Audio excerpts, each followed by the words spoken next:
Yo les amis, yo la famille. Je vous fais une vidéo totalement improvisée. Là, je sors du boulot. Et franchement, j'ai vraiment les larmes aux yeux parce que la journée d'aujourd'hui, elle a été exceptionnelle. Parce que ce qui m'arrive, c'est juste incroyable. Franchement, je vous remercie vraiment infiniment, tous. Autant ceux qui m'ont suivi depuis le début de cette aventure et autant tous ceux qui se sont joints dans la journée d'aujourd'hui. C'est juste incroyable aujourd'hui le nombre d'abonnés qui sont arrivés grâce à la vidéo que j'ai pu faire avec Akram. Franchement, merci du fond du cœur. Mais vraiment, merci à tous. Vraiment, c'est incroyable. Qui l'ait cru il y a quelques temps en arrière que tout ça allait m'arriver. Comme quoi, vous voyez, c'est juste formidable, quoi. J'ai vraiment, voilà, moi ce confinement, ça a été une bénédiction pour moi parce que ça a été une réflexion. Parce que comme j'ai pu vous le dire dans mes vidéos, pour ceux qui me suivent depuis longtemps et pour ceux qui vont le découvrir dans le futur, en fin de compte, moi je suis quelqu'un de vraiment hyper actif. J'ai toujours travaillé très dur dans ma vie, j'ai toujours fait 2 boulots en même temps et c'est la vérité. Quand je vous dis que je commençais un travail du matin à 8h30 jusqu'à 18h30 et je rattaquais un second boulot de 19h30 à minuit vers 1h du matin, c'est réel mes amis, c'est la vérité, la stricte vérité.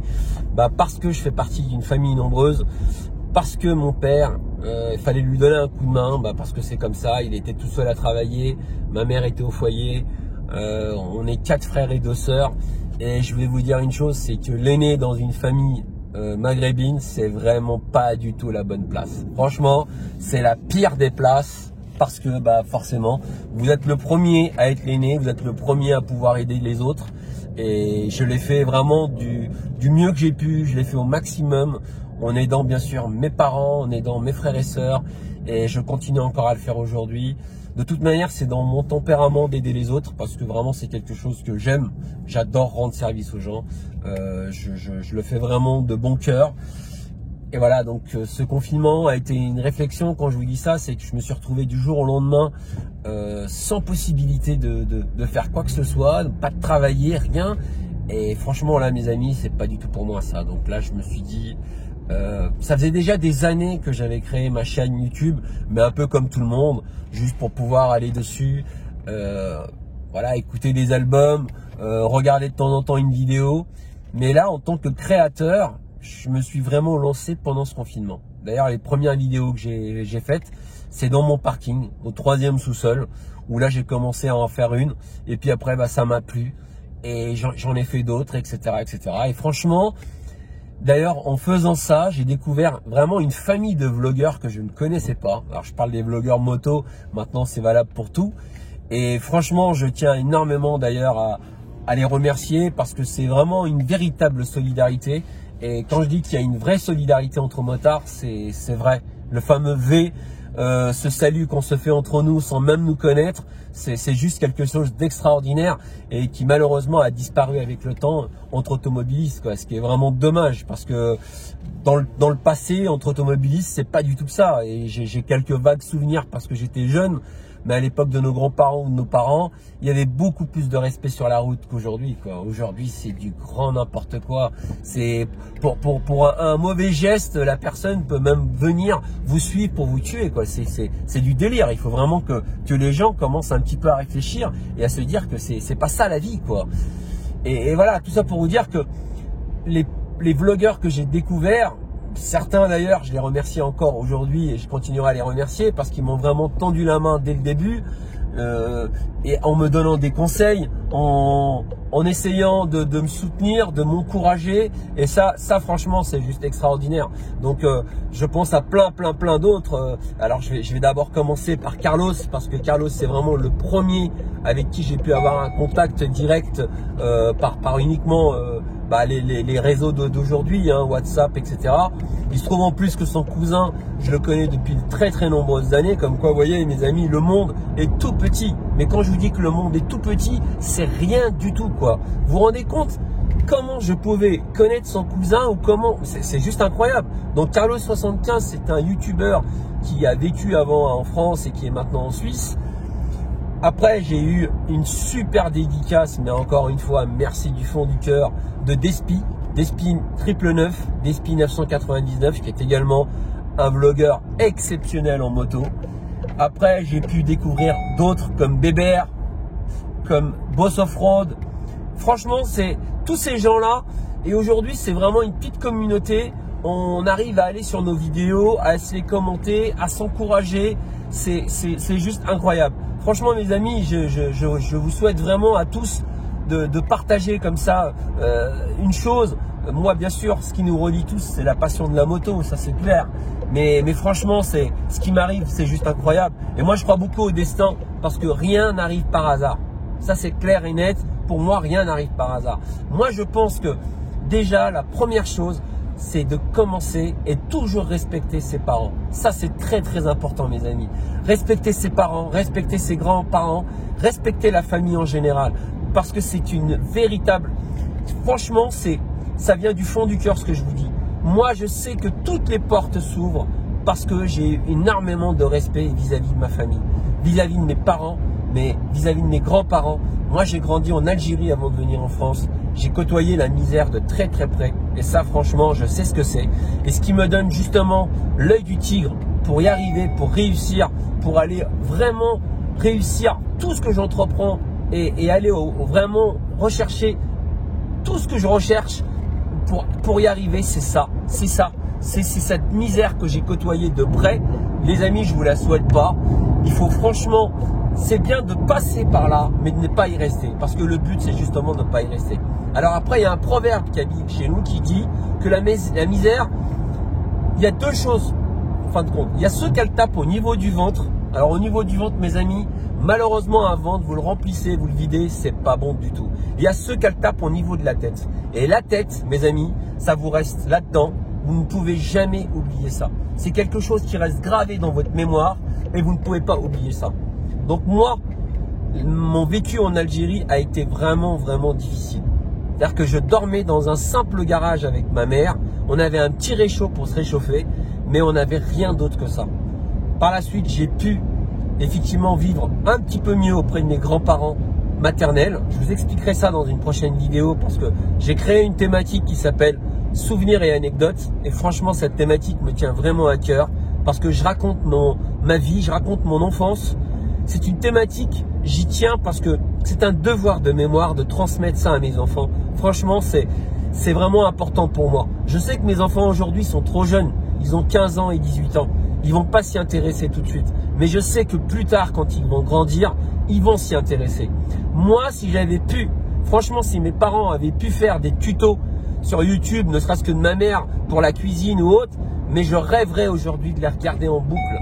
Parce que mes amis, il n'y a rien de plus important que ses parents. Donc pour ceux qui ont encore leurs parents vivants et encore vivants dans ce monde, allez les voir, prenez soin d'eux, c'est hyper important. Moi je donnerai tout ce que j'ai pour encore avoir mes parents auprès de moi. Mais vraiment c'est quelque chose de très très très important, mes amis. Et surtout, respectez vos parents. Moi je peux vous dire une chose, moi j'ai jamais dit non à mes parents. Franchement, j'ai jamais dit non à mes parents. Je leur ai dit non sur une seule chose. Et ça, par contre, c'est important. C'est sur le mariage. Parce que si je les avais écoutés, je me serais marié au moins 100 fois. Sans exagérer. Mais autrement, même mon père, Allah yarhamou, quand il me disait quelque chose à faire, je le faisais à ma manière, certes. Mais je lui faisais croire que je le faisais à sa manière. En réalité, c'est exactement la même chose. Pour pas le froisser, je lui faisais croire que je le faisais à sa manière. Mais je savais que sa manière, elle n'était pas bonne. Je savais que sa manière, ça serait trop compliqué pour réaliser ça. Je savais qu'à ma manière, ça ira beaucoup plus vite. Mais le résultat est le même. Et je lui faisais croire tout simplement que je l'ai fait comme il me l'a dit. Mais en réalité, je l'ai fait comme moi, j'ai su le faire. Mais tout ça pour dire, ne froissez pas vos parents. Essayez tout simplement. Moi, ça m'est arrivé que mon père me parle très très mal. Je vous jure, c'est vrai. Mais je vous jure que c'est vrai. J'avais envie de lui répondre, mais je ne répondais pas. J'avais les larmes aux yeux. Je descendais, je prenais ma voiture, je faisais un tour de périph' et je criais. Ah! Vous savez cette rage que vous sortez tout seul dans votre voiture, vous savez, comme les fameux dessins animés où le gars il monte tout en haut de la montagne pour crier, vraiment crier, sortir tout ce qu'il a dans ses tripes. Et bien c'était exactement ça. Mais au moins, je me suis défoulé. J'ai pas blessé mon père, j'ai blessé personne. j'ai pris sur moi, j'ai pleuré un bon coup. Et voilà les amis. Mais franchement, respectez vos parents. Moi, je trouve que le respect est vraiment parti. À l'époque, il y avait beaucoup plus de respect qu'aujourd'hui. Je sais pas, moi ce respect, je l'ai eu d'abord en Algérie avant de venir ici. Moi, ce que j'adorais, c'était aller avec mes grands-parents dans les champs où ils me racontaient tout. On passait la journée dans les champs et ils m'expliquaient tout. C'est-à-dire quand on allait à la cueillette des oliviers, ils m'expliquaient tout l'acheminement. Qu'on allait derrière la transformer en huile d'olive. J'allais moi-même, je prenais des bouteilles et j'allais toquer chez les gens pour vendre l'huile d'olive et je ramenais l'argent à mes grands-parents pour avoir un chewing-gum ou un bonbon. Je faisais la même chose avec le lait. On allait traire les vaches avec ma grand-mère ou les chèvres et j'allais toquer chez les gens et je vendais des litres de lait et je ramenais l'argent à mes grands-parents. En fin de compte, mes grands-parents m'ont appris déjà ce que c'est que la valeur de l'argent avec 3 fois rien. Mon grand-père, pour m'occuper, je m'en rappellerai toujours, quand il m'amenait dans les champs, il me donnait un tuyau d'arrosage, il me disait tiens, tu vas m'arroser tous les poiriers, après tu me feras tous les pommiers. Mais c'était un bonheur de passer la journée avec eux. Et mon moment préféré, ma grand-mère le matin, elle préparait tout à manger. Et je me rappelle, on allait dans une 403, un pick-up, donc une bâchée, ce qu'on appelle une bâchée du bled. Et quand on arrivait sur le champ, on travaillait. Mais alors, ce qui est génial, c'est au moment de casser la croûte. Là, on se met sous un olivier à l'ombre. Ma grand-mère, elle mettait un grand drap. Elle posait tout ce qu'elle avait préparé. Et là, on mangeait à la bonne franquette, mes amis. Vous voyez, les choses les plus simples dans la vie, c'est les meilleures. Franchement, c'est pas la peine de sortir des couverts en or ou je ne sais quoi. C'est à la bonne franquette. Et on passait des moments juste extraordinaires. Mais vraiment, c'est des moments inoubliables. Moi, je vais vous dire une chose. Les meilleurs moments de ma vie, c'est ceux que j'ai passés en Algérie. J'avais, pour vous dire, j'avais une poule rousse. Et ça, c'est un truc de dingue, hein. J'avais une poule rousse. Tous les matins, quand je me réveillais, la première chose que je faisais, j'allais chercher les œufs et je les donnais à ma mère pour qu'elle me les prépare. Le jour où mon père il est venu nous chercher en France, je voulais ramener avec moi ma poule rousse, notre chat, enfin bref, tous les animaux. Mais c'est juste pour vous dire que j'ai vécu une enfance, mais juste extraordinaire. J'ai grandi entre deux milieux. Du côté de mon père, c'était plutôt des gens qui n'avaient pas grand-chose. C'était vraiment des gens, voilà, du côté de ma mère, c'était des gens aisés, mais du côté de mon père, c'était des gens modestes. C'est la vérité. Donc moi, j'ai commencé du côté de mon père et il avait cette fierté, mon père, de nous ramener en Algérie, de nous ramener en France, pardon. Et je sais que mes grands-parents maternels, qui étaient bien, ont tout fait pour le convaincre de nous laisser nous emmener donc dans le village de ma mère, quoi. Mais mon père, pareil, il avait ce côté fierté. Bah, tous les Algériens ont ce côté fierté. Non, j'arriverai par moi-même. Ils restent là où ils sont. Je les ramènerai en France.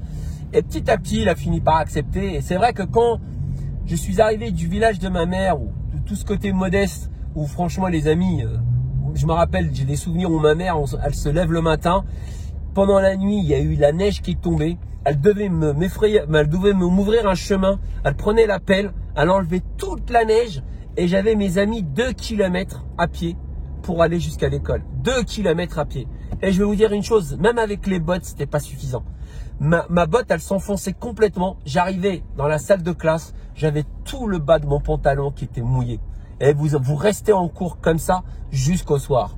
Donc vous voyez, tout ça, je marchais pieds nus, pantalon déchiré. Tout ça, c'est gravé dans ma mémoire. Je vais vous dire même une chose. J'ai une valise en Algérie où tous ces vêtements-là sont rangés à l'intérieur. Parce que j'ai pas envie d'oublier ce genre de choses. Je le souhaite vraiment à personne du fond du cœur. Mais quand ça vous arrive, franchement, ça vous marque à jamais et ça vous marque vraiment pour toute votre vie. C'est pour ça qu'aujourd'hui, je sais d'où je viens et j'oublierai jamais d'où je viens, malgré où je suis arrivé aujourd'hui. Parce que cette réussite, entre guillemets, bah j'ai travaillé pour arriver là. C'est-à-dire que j'ai gravi toutes les échelons, marche par marche, pour pouvoir arriver là. J'ai vécu le racisme, que ce soit dans la vie privée, dans ma vie professionnelle. Donc c'est des choses, tout ça c'est du vécu. Et je le raconte également dans mes vidéos et sur ma chaîne. Mais voilà, tout ça pour dire que j'ai eu la chance, une fois arrivé chez mes grands-parents maternels, qui avaient vraiment une énorme maison, puisqu'à l'époque des Français, c'était la Poste. Ils ont récupéré ça. C'était une maison magnifique, une maison coloniale, où on vivait tous comme on dit, comme la smala. Tout le monde là-dedans, les cousins, les cousines, c'était juste extraordinaire. On avait une télé pour tout le monde. On nous racontait des histoires, des contes. Je me rappelle quand ma grand-mère le soir, elle voulait nous raconter des contes, ou mon grand-père, on se mettait tout autour. Mais c'était mais 1000 fois mieux que de regarder la télévision, les amis. C'est quelque chose, c'est un partage unique. C'est vraiment, je saurais plus comment vous le décrire, mais tellement c'était beau, quoi. Et c'était juste extraordinaire. D'ailleurs, aujourd'hui, quand je retourne en vacances pour voir l'ensemble de ma famille, bah, j'apprécie moins l'ambiance d'aujourd'hui que celle d'avant. Parce qu'aujourd'hui, malheureusement, avec le temps, ils ont séparé toute cette grande maison en divisant ça par le nombre de familles. Et en fin de compte, aujourd'hui, la communication n'est plus la même. Quand vous mettez un mur entre deux personnes, vous ne pouvez plus communiquer. Et moi, ce que j'aime pas, c'est quand je vais en vacances les voir, quand vous allez en voir un, il va vous raconter les problèmes de l'autre. Quand vous allez voir l'autre, il va vous raconter les problèmes de l'autre. Eh, mais attendez les gars, faites attention quoi. Il n'y a plus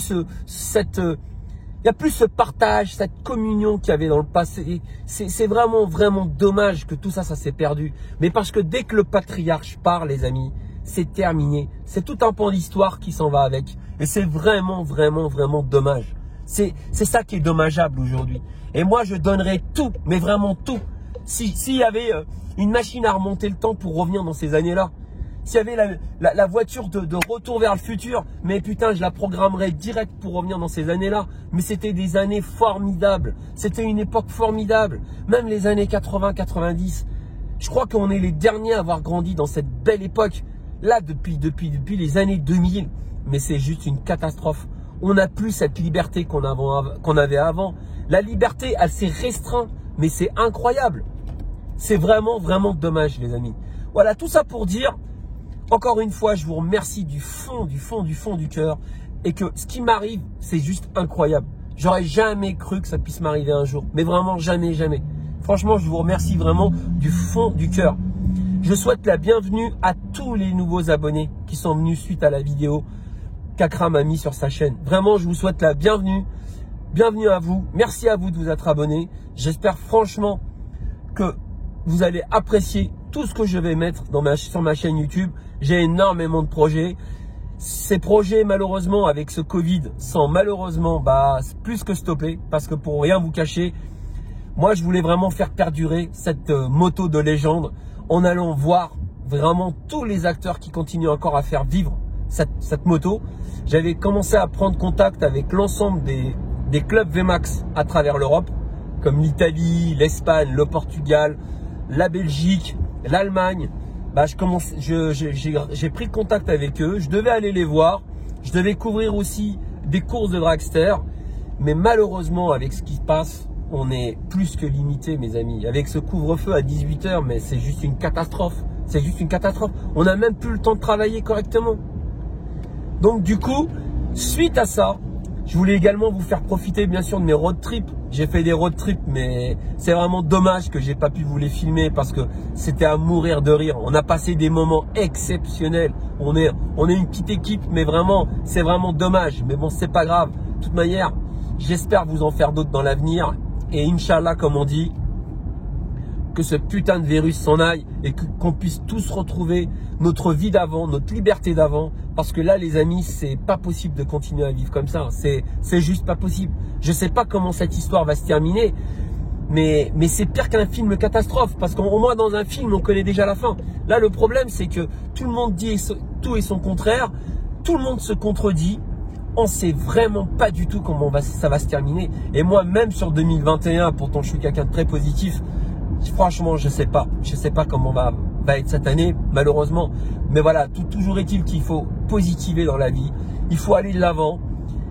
Peut-être que ce virus va réussir, peut-être, je dis bien peut-être, à resserrer un peu les liens entre les gens, entre les familles. Aimez-vous les uns les autres, partagez. Parce que franchement, la vie, elle est faite que de ça, de partage, de partage, de partage. Parce que franchement, il n'y a pas que l'argent dans la vie. Le bonheur est encore plus important que l'argent.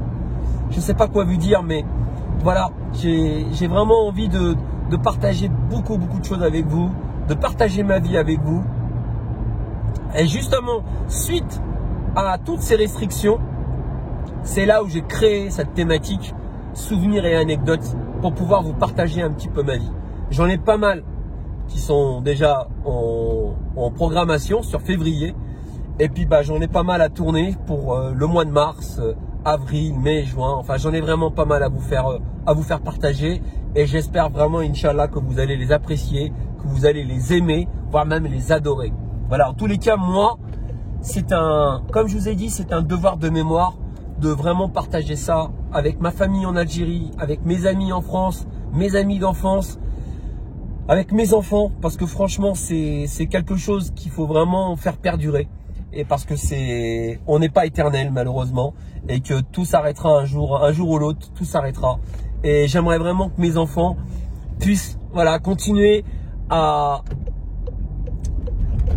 voir tout ce que j'ai pu leur laisser derrière. Quand je vous disais que ces machines, je voudrais pas qu'elles sortent du patrimoine familial, les amis, c'est parce que je le pense réellement, et parce que moi, mon père avait une super Peugeot 404 noire, de couleur noire, je me rappelle quand j'étais petit.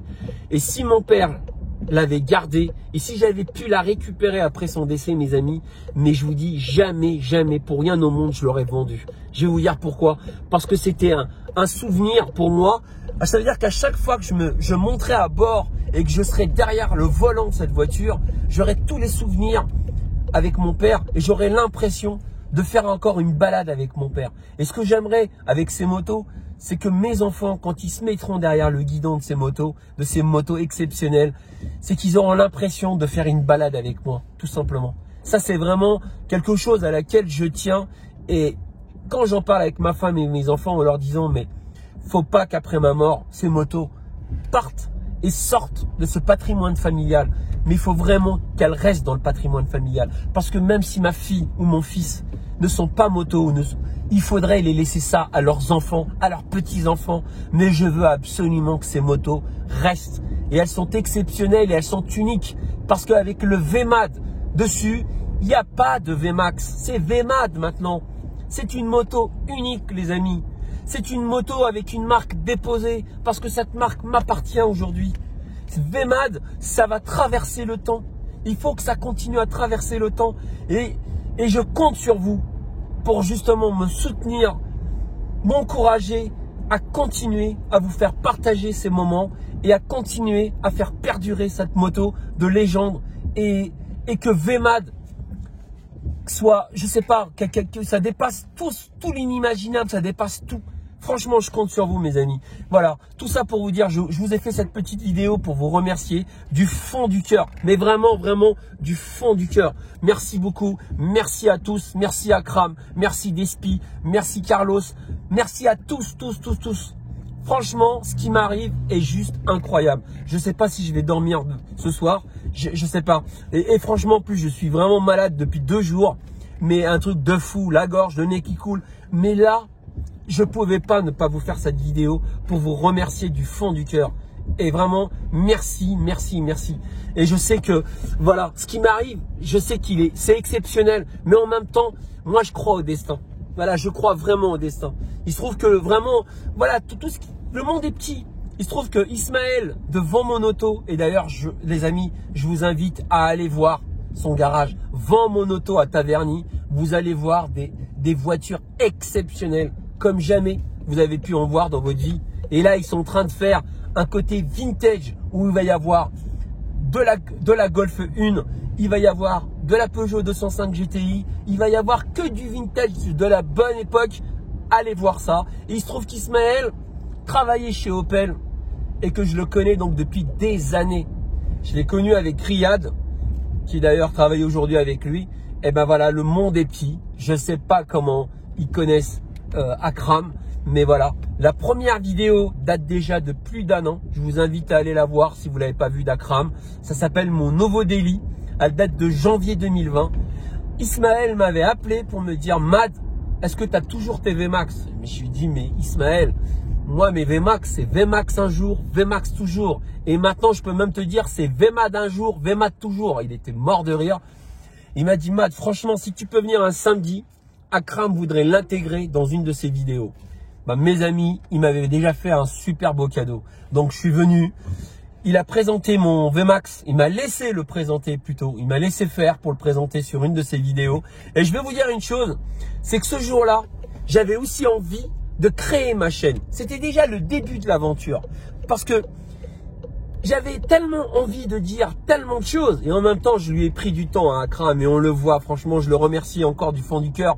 Parce que je suis quelqu'un qui parle beaucoup. Ça, je pense que vous allez le découvrir. Vous le savez déjà peut-être. Mais je suis quelqu'un qui parle énormément. Je suis une vraie pipelette. Et c'est vrai que ce jour-là, j'avais tellement cette passion qui respirait, qui transpirait, que j'avais envie de vous la transmettre à travers l'écran. Et je l'avais fait. Et je lui ai pris un peu de son temps, j'avoue. Et du coup, c'était un peu le déclic pour créer ma chaîne. Et c'est vrai. Et c'est de là où j'ai commencé à réfléchir comment appeler ma chaîne et comment créer vraiment ma chaîne. Et le confinement a fait le reste tout simplement. Donc voilà. Et je le remercie encore du fond du cœur. Merci beaucoup Akram. C'est un gars vraiment exceptionnel. C'est un gars qui se prend pas la tête. C'est un gars super cool. Mais vraiment, merci frérot. Merci la famille. Je vous dis à tous, à très bientôt. Merci vraiment. Vous avez rendu un homme heureux aujourd'hui. Je peux vous dire que j'ai vraiment les larmes aux yeux. Franchement, je me retiens vraiment pour pas pleurer parce que j'ai des milliers d'étoiles dans les yeux. C'est juste exceptionnel ce qui m'arrive. Vraiment, vraiment merci. Merci beaucoup. Merci du fond du cœur. Ciao la famille. Gros V à tous et à très bientôt. Salut, salam.